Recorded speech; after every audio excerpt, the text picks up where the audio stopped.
Sadgurunath Maharaj Ki Jai, and welcome to Jagadambe Reads the Holy Books of India, ShrimadBhagavatam231. As you may remember, we finally got to know about the Vasus.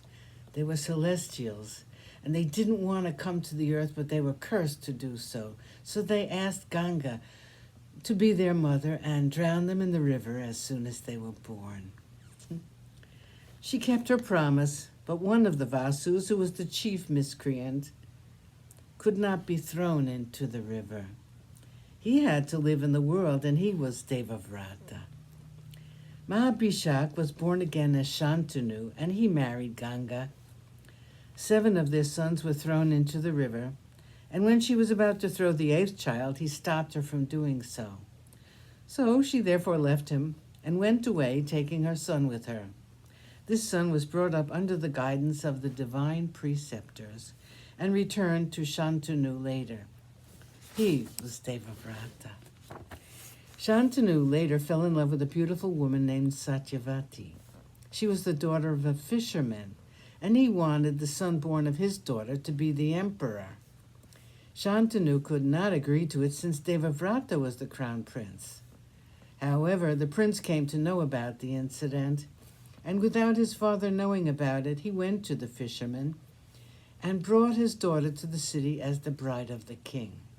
Devavrata took an oath that he would never marry, and that the son of Satyavati would rule the world after his father. So terrible was the oath that the prince had been called Bhishma ever since then. Chitrangada was the eldest son, and Vichitravirya was the other son whom Satyavati bore. Both of them died early, the elder in a fight with a Gandharva, and the younger because of a wasting disease. Before he died, he was married to Ambika and Ambalika, the daughters of the king of Kashi.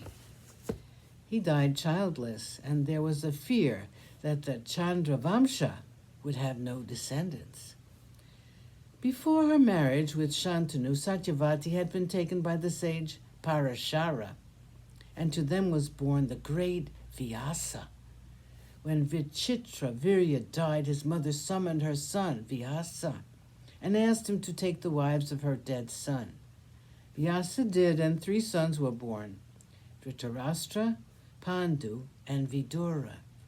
The last was the son of a maid, and so he could not be called a kshatriya.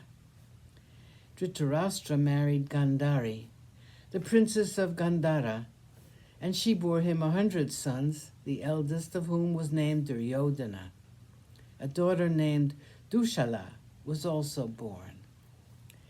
Because of a curse, Pandu could not take his wives, Kunti and Madri. With the help of a divine incantation Kunti had learned long ago, she summoned Dharma, Vayu, and Indra, and her 3 sons were Yudhishthira, Bhima, and Arjuna. Madri, with the help of the same mantra, summoned the Ashwini twins, and her sons were Nakula and Sahadev. These 5 brothers married Draupadi, the daughter of Drupada. Bhima also married Hidimbi, and her son was Gatotkacha. Arjuna had a son named Iravan by a Naga princess by the name of Ulupi. Chitrangada, the princess of Manipuri, was his other wife, and her son was named Babru Vahana. But he was a Putra Kasuta, meaning he became heir to the throne of his grandfather, since there was no son born to the king. Arjuna married Subhadra, and her son was Abhimanyu. Abhimanyu married Uttara, and you were born as their son, said Shuka to Parikshit. You were saved from the astra of Ashwatthama by the grace of Krishna, the Yadava. 145, the Yadava line. Yayati had 5 sons, Yadu, Druyu, Turvasu, Anu, and Puru. Puru, as we have already seen, became the favorite of his father, and Yayati left the entire kingdom in the hands of Puru. Sadgurunath Maharaj Ki Jai. Thank you for coming. I hope you come again.